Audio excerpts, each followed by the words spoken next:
Oh, we have a dog now. Great. All right. Yeah. He's ready. It's me, sorry. The new normal. The new Yes. normal, right? They have become a part of our meetings. Hey, Luis. Dogs, cats, kids. I've met so many children. Hey, Luis. Hey, how are you? Hola, María. How are Hello. you doing? Hi, hello everyone. There. Hey. I'm going to give one more minute and then start. Perfect.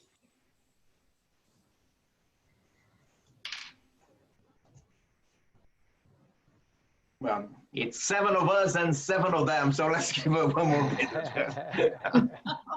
7 of us and 7 of them. Sounds like Half a and half, cinema. yes. It's like a Western movie. 7 of us and 7 of them. Yeah.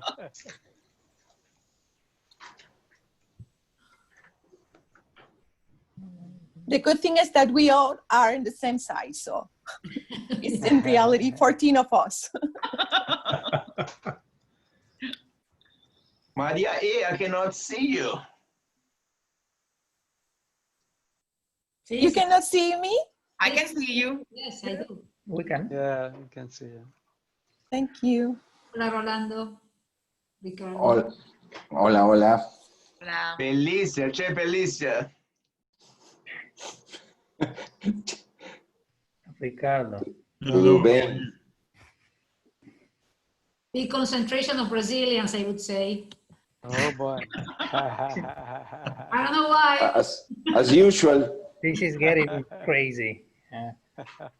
Rolando, you're becoming Brazilian now? I know that you are in São Paulo, but No, you know, I'm in Miami. I'm a Miami guy anyway, so I don't care anymore, you know. It's better this way. Following the logic, so I'm Brazilian. Oh. Yeah, well, Well, guys, I think we should probably get started so we can make the most of our invited panelists today. And then as other people join, certainly, you know, we'll welcome them as well as send a summary at the end. So they won't miss out on anything. Thank you so very much for joining. This is our 3rd session. And we started when we noticed that there was so much going on in terms of HR and what we needed to do. We felt a little bit overwhelmed, and we figured we might as well come together and just have a discussion group where we could come in and just share our frustration, share our changes and the things that we're doing, and then leverage from each other in terms of lessons learned. So the Consortium is a group of 5 independent consultants, and we come together for certain activities such as this one and some studies that we do. So we have Martin representing Consult, Elena, Ideas Generator, Sergio for MAPA Consulting, Alejandro for SP&E Consultants, and then me for FPG Consulting.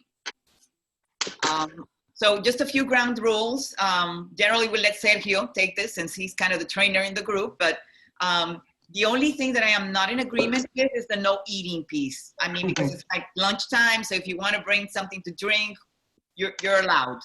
And then certainly try to mute yourself because at the end of the day, you know, there's a lot of noise, background noise, and if you press the space bar, then you will be temporarily unmuted.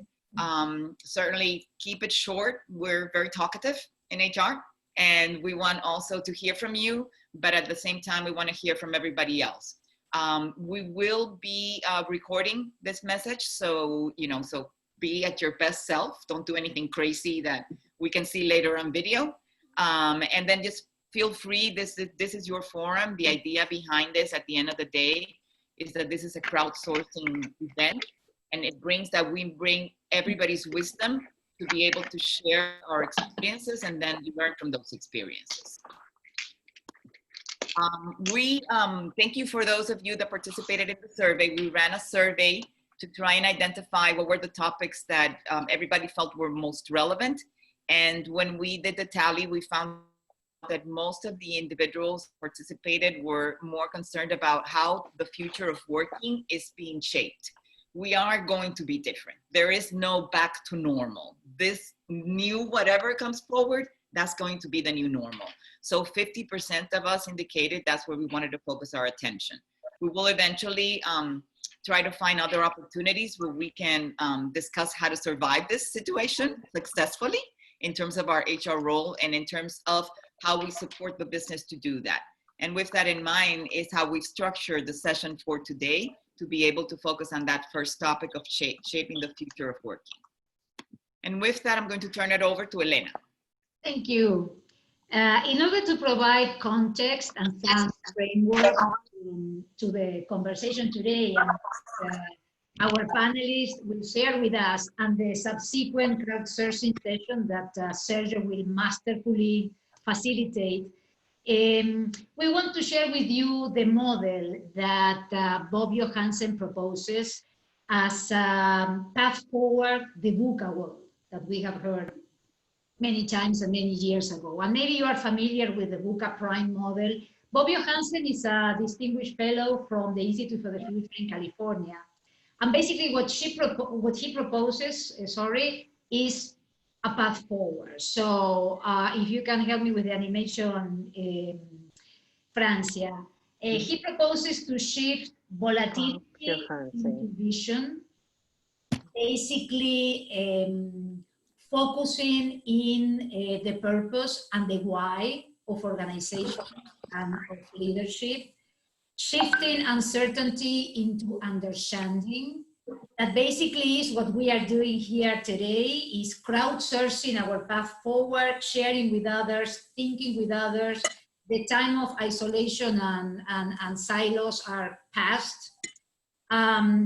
Shifting complexity into clarity, that basically is the capability of identifying what is priority and leaving aside what really is accessory. And this is a mandate of these times, certainly. And lastly, shifting ambiguity into agility, the capability of pivoting, and instead of falling in love with our own ideas and processes and pet projects, being able to understand what's going on and this possibility of changing and be adapting to what's going on.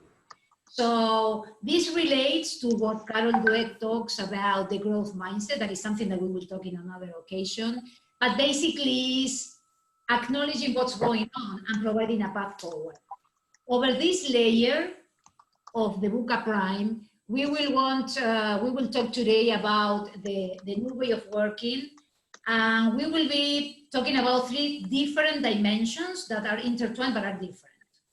One is work. What are the activities that needs to be done? We have been talking a lot about, probably the past 2 years, about the new way of working. Definitely, COVID-19 put everything on asteroids. So whatever was coming now is like running desperately forward, hopefully forward. So work is, what are the activities that really are relevant and important today for organizations? Workers, who shall be doing what? And last but not least, workplace. We are talking about the returning to the workspace. So where does the job need to be accomplished? So without further ado, I want to introduce you today Gilberto Caldarci. He is very well known for some of us that have been working in the financial system in Latin America. Currently in MasterCard, a successful career in Citi, in MasterCard, a citizen of the world. MasterCard doesn't need any introduction, is definitely at the forefront of digital transformation in the financial industry. Currently in London, Gilberto will provide us his viewpoint as well as what the business is demanding from HR in this situation. Our dear friend Martin Fischetti from Neoris. Neoris is the consulting and digital transformation arm of Cemex. Cemex from Mexico, the cement company. Definitely they are working with different companies in different verticals. So again, he has a very broad view of what's going on today in the new way of working. So if we move to the next slide, Francia, basically the questions are very simple and we will start with Gilberto. Something important Our panelists are going to be certainly demanding some thought process from ourselves. So take notes and please share your comments and your questions in the chat. And we will start with Gilberto. So from your particular point of view and based on your broad experience, what are the trends, Gilberto, that you are identifying in terms of the new way of working? Okay, first of all, thanks for having me. Thanks for the invitation. I'll probably, before I go and answer your questions, if you will, I'll kind of walk you through a little bit the way I'm seeing it, this, taking place, and how we are dealing with it. And I'll kind of, navigate a little bit through your VUCA kind of scenario, the original one, not necessarily the future one. But I think, what this crisis has brought to us is really a big exponential level of VUCA, if you will. Everything has been unexpected, very sudden. Nobody actually could predict that to happen. None of our risk management toolboxes would, have identified that risk coming. And I think it really kind of, brought a real change and actually a test in all the change management that we've been discussing for, so long in businesses and you in HR as well, which has been one of the big themes. I think all our businesses, if you will, in the past, we were on a treadmill, very much kind of, running very fast, looking to, how we were dealing with the fourth industrial revolution challenges, if you will, the new digital economy and the new gig economy, the impacts of AI, all of those things, and all of a sudden, all stopped, right? And everybody got into lockdown, mobility disappeared, and the work has changed, the way of working has changed, the people actually started to change, and I'll try to kind of go through and navigate a little bit through my conversation on that. To me, one of the things that has not changed actually is, the needs of the businesses of what needs to be done, if you will. The what needs to be done has not changed. The how has dramatically changed. And that's probably what we can have a conversation around it. And then, later on, as you're more curious about, I can talk a little bit about our own experience, how we've been dealing with the crisis from the points of view of the business, the workplace, and the work environment, and what are the trends that we are seeing. As you said, I think we don't need to talk that much about MasterCard. We are a technology company into the payment space. Commerce is our business, and so we needed to keep commerce going. That was kind of the number one thing. Our business need to be running flawlessly and being able for people, the very limited number of transactions and commerce that people were doing were all digital, and we need to keep that. So our focus all started kind of saying, number one for us is let's focus on our people.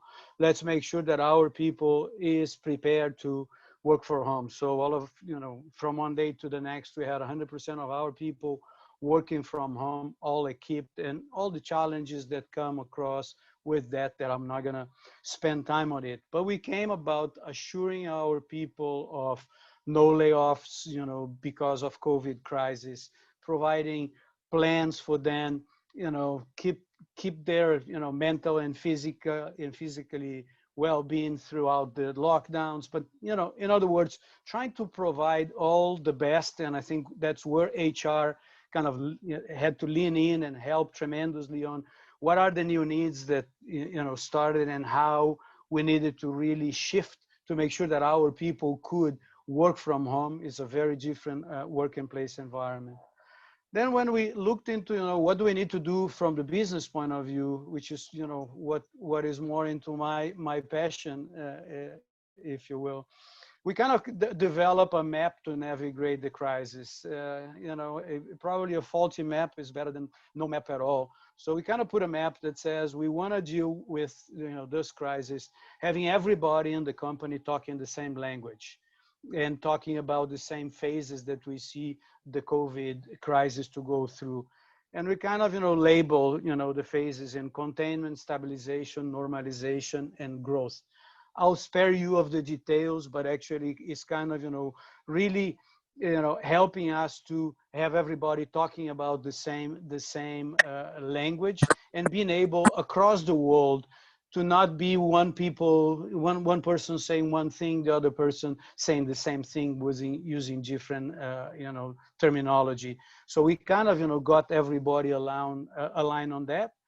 We started to lean in to help our stakeholders, customers, governments, etc., focus on our priorities associated with these phases that we can talk, a little bit more about what we've done, and then actually try to be on the offense in this space, really leaning in for our customers, helping them to navigate the crisis, and that's where our workers had to kind of undertake a very different way of doing business, because we are a relationship-driven business to some extent. And then, we needed to find, first of all, the new workplace that, there's birds chirping, there's, dogs barking, there's, kids coming into the meetings and all of that things. And we needed to kind of keep our people motivated, engaged, and frequently engaged. So that was a big chunk of, where we put our efforts on making sure that we're fighting this tendency of inaction, right? People get a little bit, paralyzed with the crisis, don't know really how to go about it. So we over communicated, get our people engaged, making sure that what the focus and priorities we should be, focused on and working in and leaning to help our customers, the governments, the communities that we operate in all shapes and forms that we could. And then actually, jumping into this new workplace that they were in and understanding the flexibility that they needed in terms of scheduling, in terms of allowing them, to choose, how to work with, and then, we realized that actually you can even, be more productive than we were before, because you're cutting a lot of, some of things that people needed to do before to get to the work and so on. So, I could go on and tell you a lot about our business, but and how kind of, we embrace the change and the things that we focus on to really make the change, be okay to the extent possible for everybody.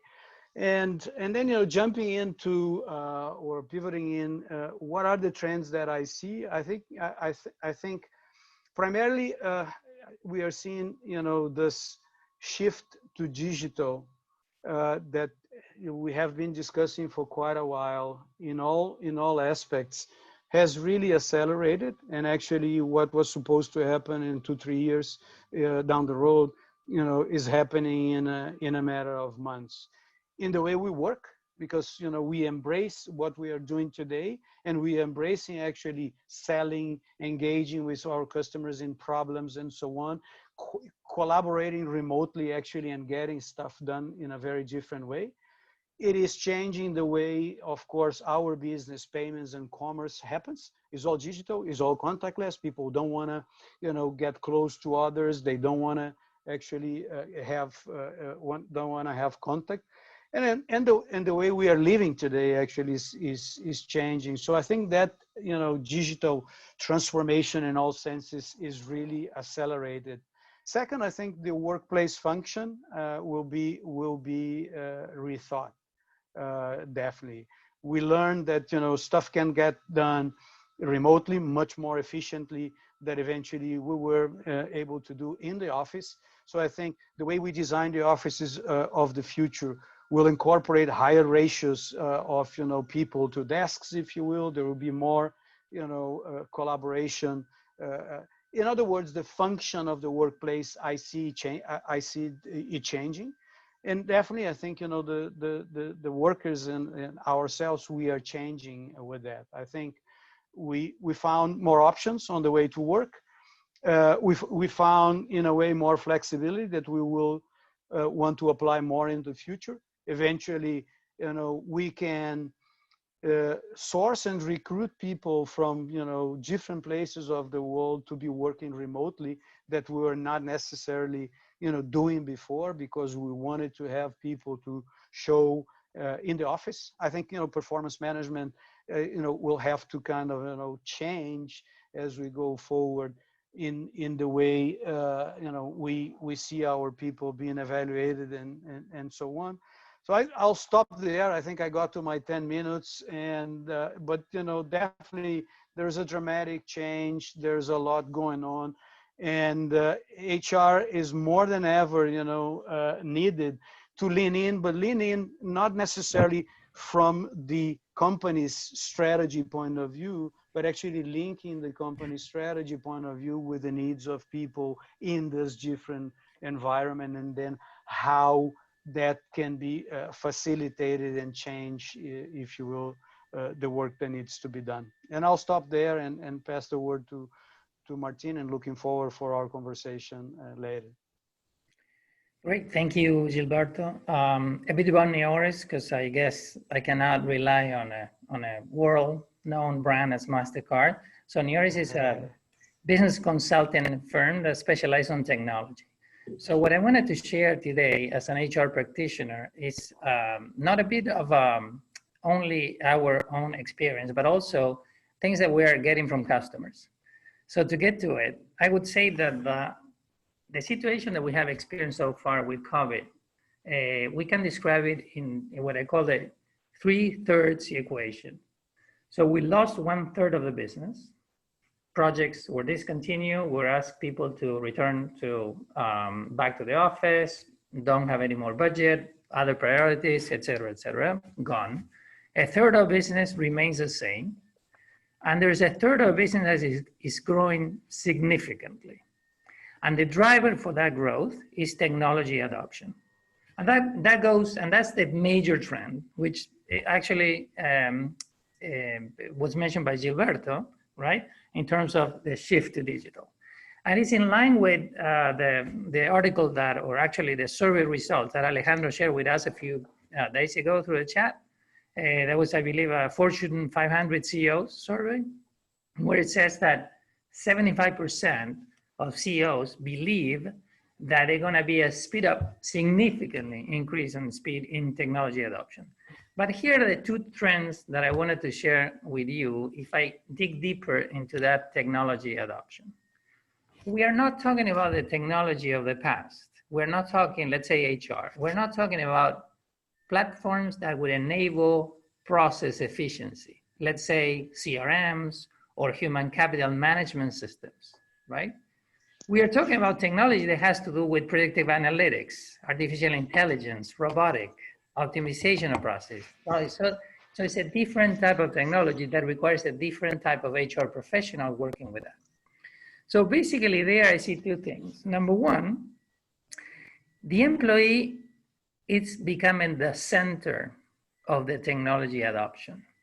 And if you want to associate that with the agile technologies, where you see the role of the product owner, right? So if you want, you can go back to Ulrich, talking about this many, many years ago when he was saying, stop trying to imagine what your customer, the employee in this case, is trying to get at. Bring them inside your decision-making process. Make them part of it.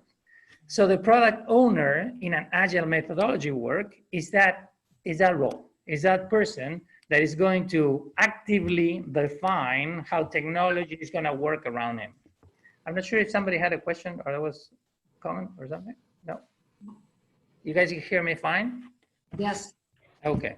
So that's one thing. The first one is the employees at the center of the technology adoption. The second trend that I see is that, if you want to call it outsourcing or insourcing, into the employees' control of that new technology adoption. And for that, I would use a different picture. Think about the past. We all learn, we all grew up professionally in companies that were pretty much, everything was aligned to an org chart, right? We think about the learning process. We all thought that we knew it all, right? So companies would tell you what you need to know. They would teach you into it, right? So they would give you a course and a specific date and time to take it, and then the second phase, and then whatever other steps you need to take in order to grow. So it was a directed type of learning process, right? Because we knew it more, we knew it before, we let you know. Today, technology adoption allows for employees to govern process. So is the employee the one that is demanding certain different things? It's not the company that is driving the change. So think about the performance management system. Performance management system, in the old scheme of things, you got the supervisor give you the green light to set up objectives or receive feedback or get paid a bonus. In today's world, employees are the ones that are demanding or offering feedback all the time, at any time, on demand. So there you have the two trends that I see. One that has to do with this accelerated technology adoption, but where the employee is in the center of the process. And the second one, probably as a consequence of that one, is that the employees are taking control of that technology adoption.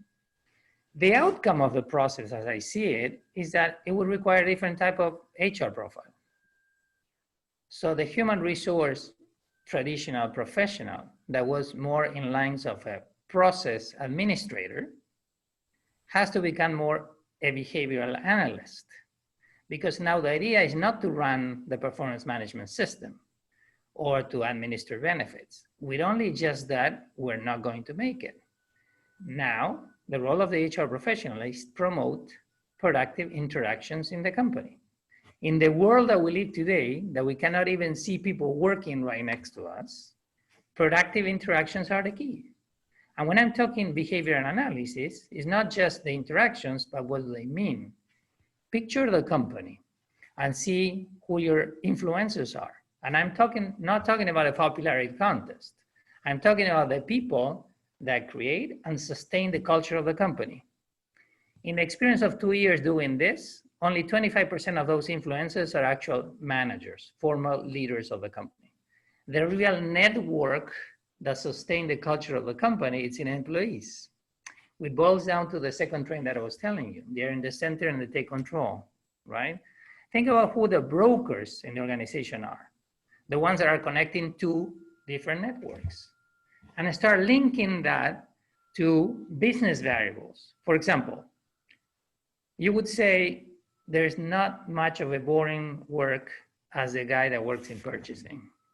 It might be the case, right? It's a process and you got to run it. But in today's world, that everything is on stake. This crisis has affected every process there is. For example, the value chain process, which is critical for the company in a situation like we are today. So logistics becomes a critical aspect of the business continuity. So that person that is in the purchasing department, which is a natural broker between the internal network of production and the external network of suppliers, it might be somebody that you want to take a look at. It might be somebody that, as an HR professional, you want to proactively engage and maybe retain, because you have a vulnerable or a vulnerability point over there. So what I'm sharing is I see an HR professional that is going to be more inclined to motivate interactions, understand people's behavior, and act proactively on it. What do you guys think? Are we opening already the conversation? Or Sergio, do you want to keep questions for a little later? You're on mute, Sergio. Elena, if you want to follow up some of the points brought up by Gilberto or by Fischetti, please go, and then we have some time a little bit later. We still don't have any comments in the chat or questions in the chat from the audience. But again, Elena, anything else that you want to wrap up? If I can step in a little for your question, Martin. Something interesting that I believe that is a silver lining between what Gilberto said and Martin is sharing with us now is that company DNA that is tuned to transformation, that is the case of MasterCard and Neoris, definitely have an advantage, a competitive advantage in a situation like this, because they already have a blueprint of moving pieces, being at the forefront and challenging status quo. Maybe one of the reflections is, how do you prepare in times of peace for times of war?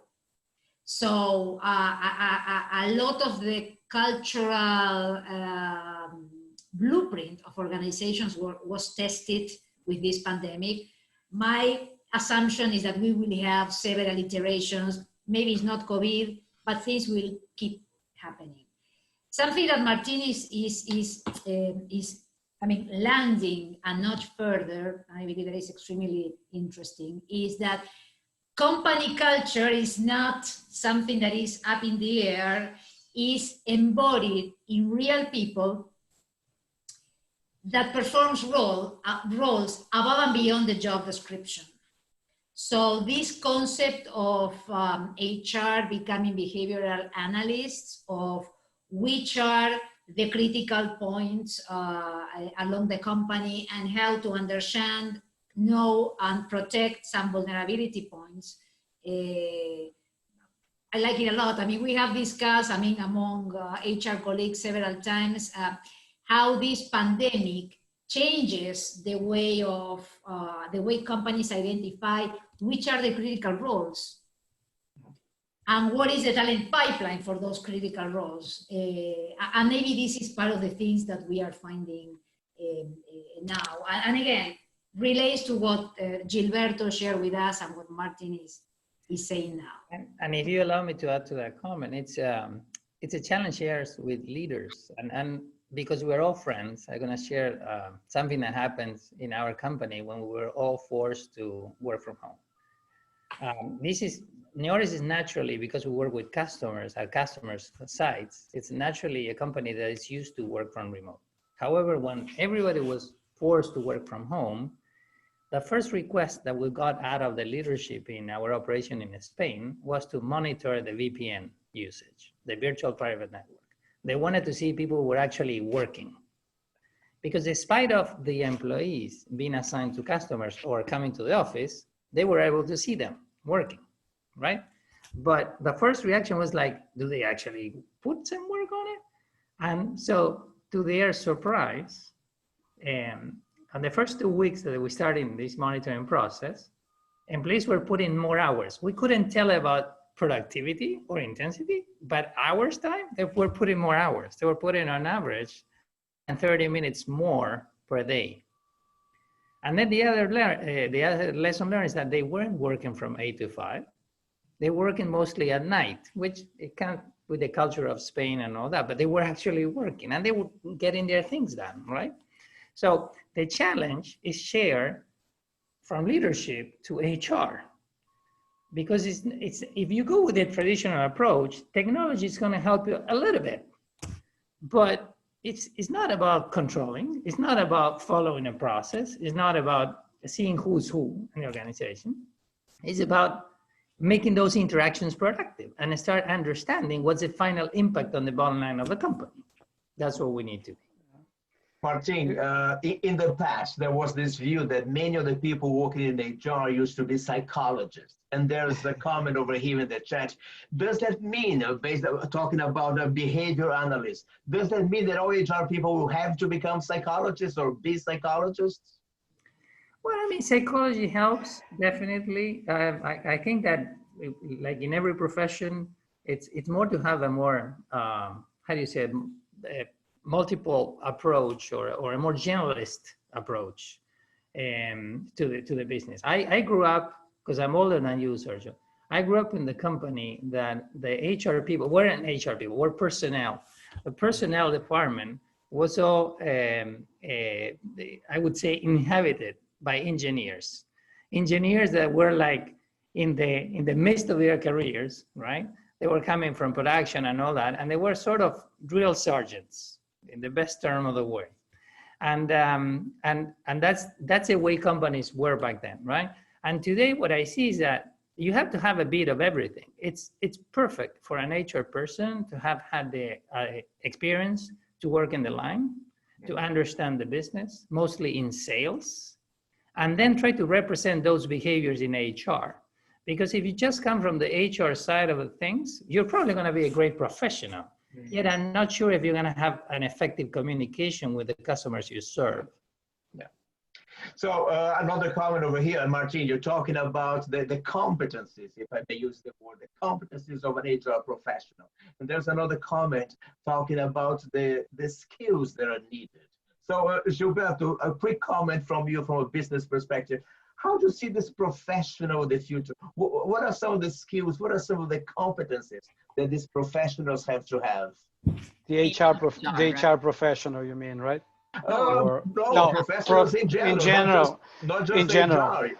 Because as HR, we are hiring people, we're developing people, we're managing their talent. So professionals in general, yes.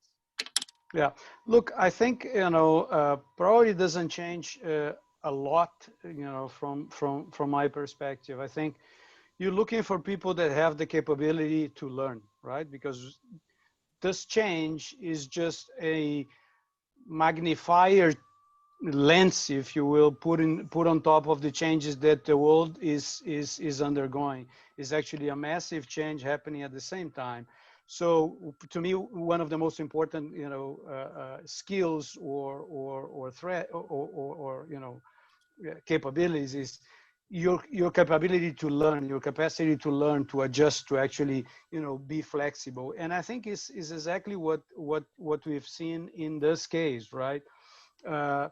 One of the things, and to Martin's comment, that is a challenge, if you will, is exactly that behavior, primarily on the middle management, that controlling behavior as opposed to measuring outcomes and what is the productivity that the people is having, regardless where they're working from, and that control of, are they in their desk, are they connected? Even if they are connected, just kind of playing cards or playing patience, people then feel happy. I think that's, a change. A change is you need people that learn, you need people that adjust, you need people that is focused on kind of, getting the performance and the stuff done, and able to actually show you the outcomes and so on, in addition to all other, things that we've been looking. And in our company, we look to one of we call it a DQ, right? I think, DQ, or the decency quotient is more important than ever when you're talking about people working remotely, right? It's when, you can see how the people is engaged with the firm, is engaged with the job, is actually putting their best, the best of them to deliver for the company and so on. So they are playing their side of the decency, and then, of course, asking the company to also, playing with the decency as well, not just for them, but for the overall world, if you will, communities that we work in. So I think that's if you will, it comes to mind on these skills, Sergio. Yes, thank you, Gilberto. Sergio, there are some comments from Rolando, from Ana Maria, from Lorena in the chat.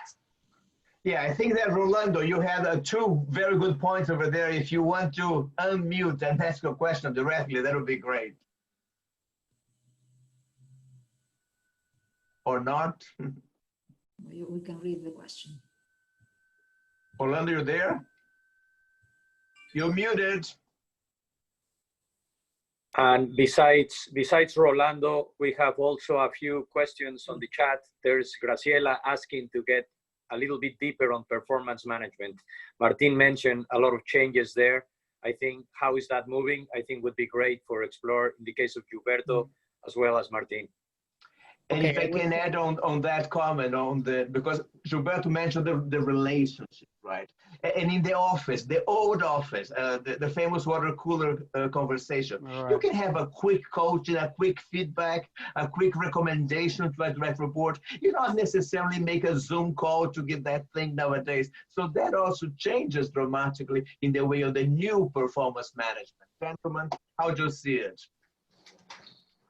I'm not sure if, shall I? Yeah, Okay, go ahead, let me jump Martin. in because I think that Rolando got his mute off, but then you got your turn, Rolando, I guess. So I would say, I mean, quick and dirty to the point of performance management, I see that the trend today is to go to OKRs. And let me give you an example. Typically, and we were trained to do that, we would measure people by end results. KPIs are those, right? So you would measure a sales guy by what they bring to the table, either total revenue value, whatever the case is, it's the end game. The problem with that is that there's no way to manage people through that process. When you're thinking OKRs, objective key results, you are like desegregating, right? You are engineering the process of get to an end result. So if you said like, I don't know, Francia, in her sales capacity, she would be required to bring $10 million in booking this year with this type of offering. In order for her to do that, she needs to get so many cold calls, right? To arrange a number of actual presentations to be able to put together some proposals, and eventually she's going to close business worth of $10 million. So there is a progression of that you can see and follow, and you don't have to wait 6 months, 12 months, etc., for Francia to get or not to those $10 million.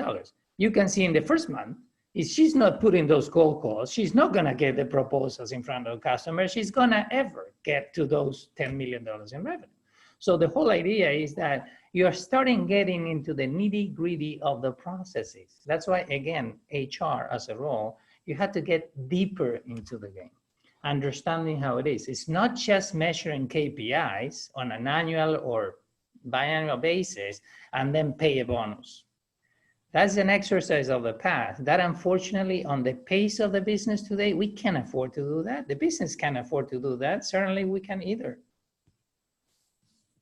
If I may chime in, just bringing a different perspective here.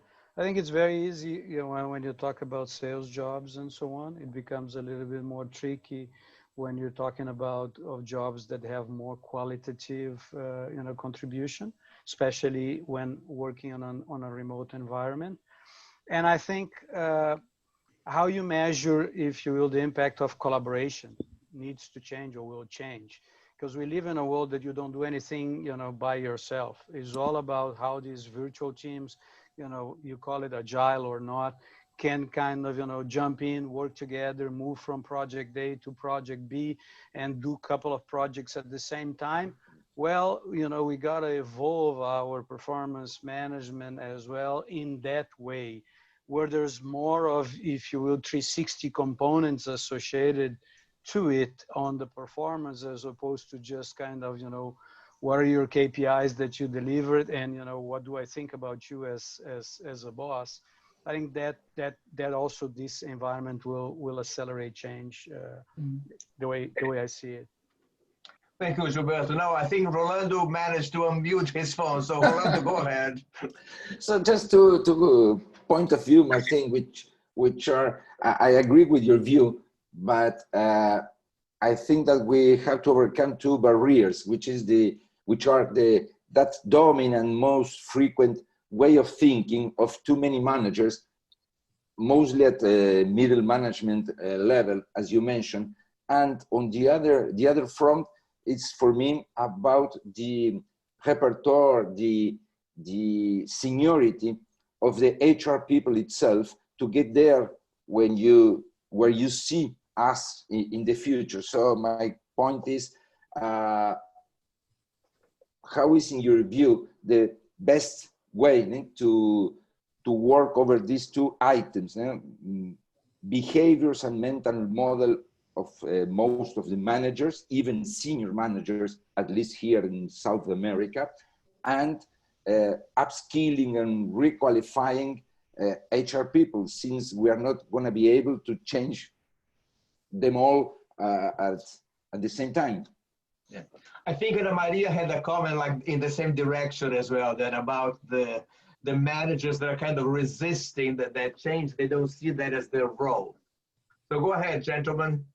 Well, I'll try an answer for that. It's a tough question, Rolando. Thank you very much. I liked you better with a mute on. Anyway, I would say two things. Number one, I like to bring to the team people with a candid approach to the things that we do. And in Neoris, but like many of your companies, we have like high potential programs and all that, which allows us in a way to re-energize a team and to give some new oxygen. Because, you know, it's a different perspective, and it helps you understand the whys of the things. Today, I mean, most of you, when you sit down, we were talking about performance management, and I just give you an example, and I'm gonna go short to the answer. But, you know, if you ask why you're paying bonuses in a company, an HR professional is gonna tell you, well, we are in June, so everybody has their objectives set. And by September, they will start the evaluation process. And then they will gather the company results. And by, I don't know, November, they're gonna start a feedback process. And by February, we'll pay the bonus. And the question is like, I ask you, why are you paying bonus? But we got a tendency to explain everything in steps, sequential steps, when actually the idea is to have an understanding of the proper dynamic of the business. So to your point, Ronaldo, candid approach. And the other thing is, we have to speak the language of the business, which means first we need to know what we sell. And we need to start talking their language, because today, when you talk about a person, think about somebody that you just interviewed in HR. He or she is going to tell you all their story about managing HR process and procedures, which has little to do with the business impact of that. If I have to rewrite my agenda of the day or the month, probably it's going to be very hard for me to move from all the things that I have to do process-wise just to keep the house in order, right? The performance management, the this and that, when actually the business is asking me for completely different things. How can I get my people to be more productive? How can I sell more? How can I keep my shareholders contained? Because they're asking me for a 20% aggregate growth year over year. Right? So basically, if that's the pressure they receive, we need to be up to the challenge. So I guess the first thing to do is to understand what they do, get in the details of it, and then start speaking their language. Now, I'm not sure if it makes sense, Rolando, but we always lived in, and probably you relate to that, we always lived and grew up in the culture of HR is HR, and it has a safe place in the company because we're the last that are going to turn off the light, right? If everybody's let go, they need us. They need us until the very last moment to make sure that they do not screw up. But that's the least of the motivations that we have as professionals. Nobody wants to do that. It's true. I just read a comment some time ago, very interesting. I'm sorry, not in the chat room, I read it on Twitter, that what many companies did was just move whatever processes they had to Zoom. That worked for some companies. That does not work for other companies, of course. And again, in here we have a lovely representation of companies, most from Latin America, many different countries. And of course, companies are in different stages of a culture development, being more progressive or not. Now, I'm sorry, this is a long introduction to a question. You mentioned, Martin, OKRs. We talk about agile. And I heard from a client the other day, we are not Google. So there's so many companies that are still in a completely different step nowadays. So if you guys could comment about it, I would appreciate it. I'll give you a quick example of what you can do, which is related to the two things. If you're going to move to OKRs, Agile methodology provides you with a simple tool to do it. You know, an Agile team, right? Which I always describe more as a volleyball team than anything else. I mean, contrary to the typical traditional organization chart model, an Agile team is a team where you have different functions yet they take on different leaderships roles depending on the deliverable in question, right? So typically in the technology world, you have a designer, you have an architect, you have a tester, you have a coder, etc. But they will lead the team, right? They will rotate leading the team depending on the deliverable in question. So what do they do themselves to be able to manage that? Because, you know, it depends on the situation, somebody will take on the task. Basically, they have a daily stand-up call which it has to last 5 minutes, no more, in where every single one of the team members shares what is that they're going to do today and what is stopping them or preventing them from doing it, in where they foresee that they need some help from the team. So everybody is aware of what's going on in 5 minutes. Everybody knows whoever else is doing what and what they can do to help them. So there you have a measure of productivity, because in the end, you're gonna have a deliverable, but throughout the day, you're gonna see those interactions based on their declaration, on the stand-up calls, that what are they going to do, public commitment, and what is type of help that I need from you guys, because if not, I'm not gonna be able to make it. That's a dynamic, easy way to put, if you want onto Zoom, a different way of working. Instead of just your boss telling you what to do every day, right? That's the way we all grew up with. Yeah, and I believe it's a combination of this, the Agile framework, I believe that provides many answers.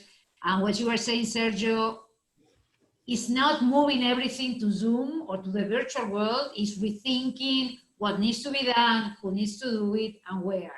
I was answering someone here, the way to, and of course, Gilberto probably knows more than me, how to boost innovation.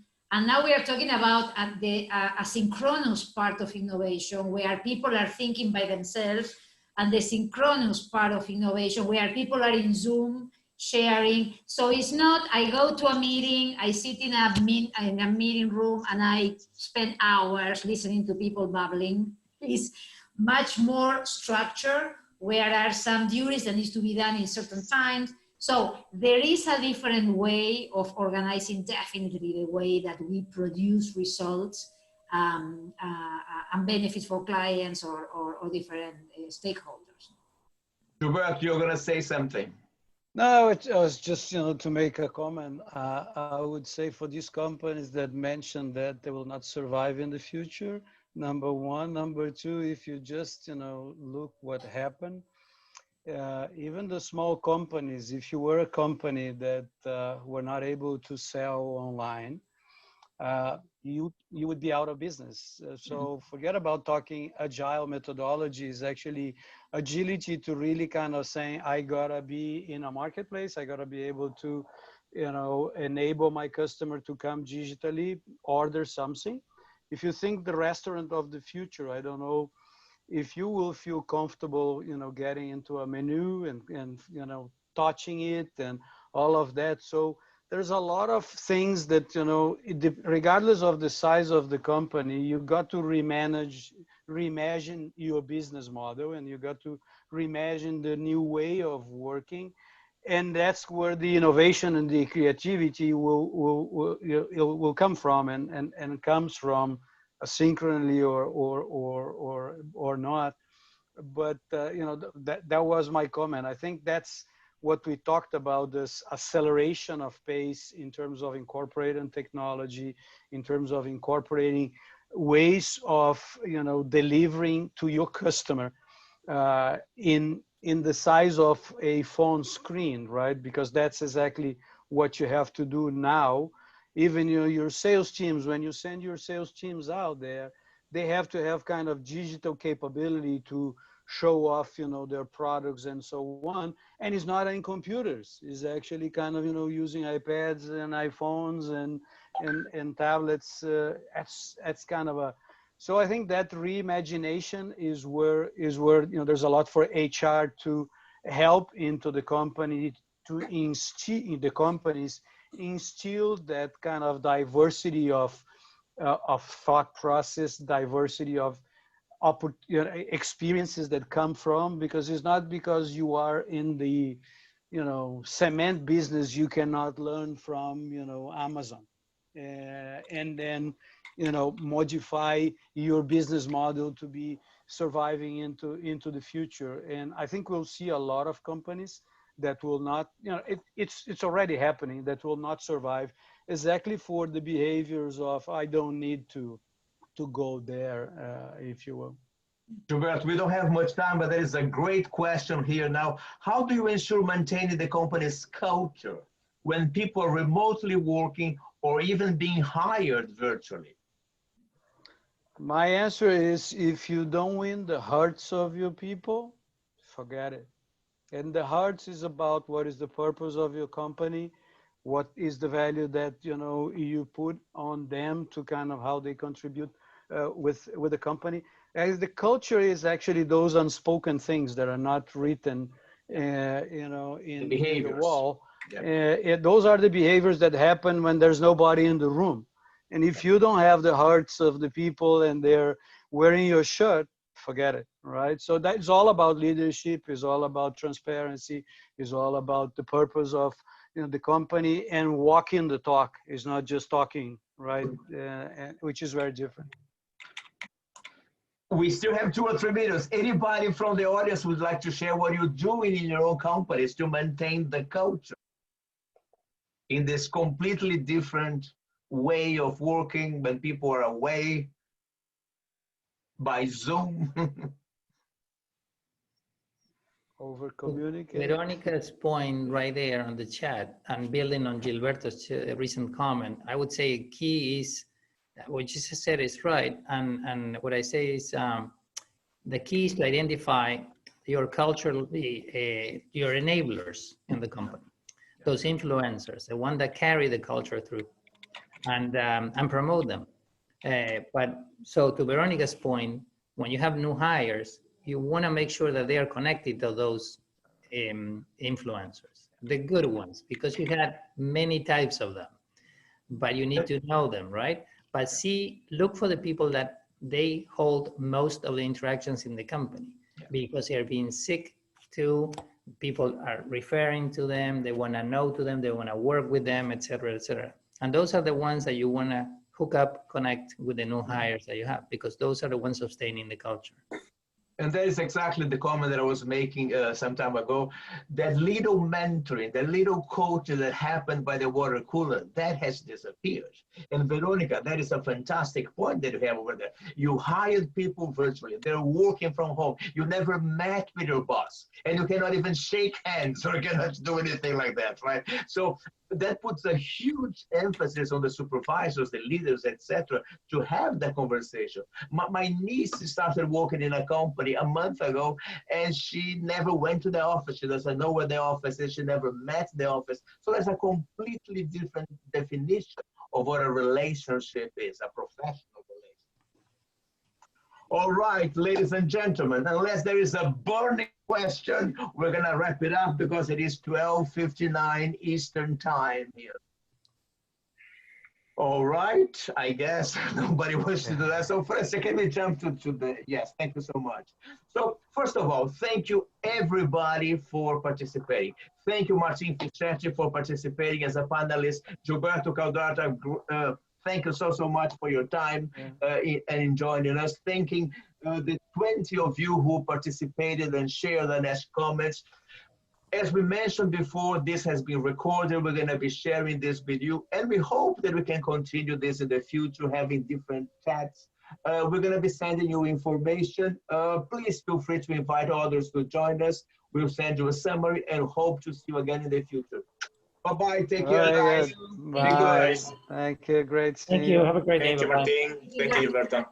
Thank you. Bye-bye. Be healthy. Bye, everybody. Good to see many of you that I haven't seen in a while. Thank you. Bye-bye.